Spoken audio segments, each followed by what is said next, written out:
Hi, இன்றைக்கி சென்னா மசாலா எப்படி செய்யலான்னு பார்க்கலாம். அதுக்கு ஒரு பவுலில் வேக வச்ச சுண்டல் எடுத்திருக்கேன். நெக்ஸ்ட்டு ஒரு மிக்ஸி ஜாரில் ஒரு தக்காளி, கொஞ்சமாக சுண்டல் சேர்த்து நல்லா ஃபைன் பேஸ்ட்டாக அரைச்சி எடுத்துக்கணும்.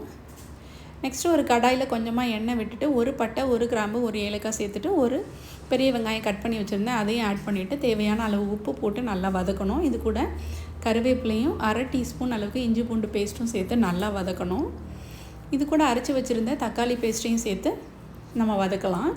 இந்த வீடியோ பிடிச்சிருந்தால் லைக் பண்ணுங்கள், ஷேர் பண்ணுங்கள், சப்ஸ்கிரைப் பண்ணுங்கள்.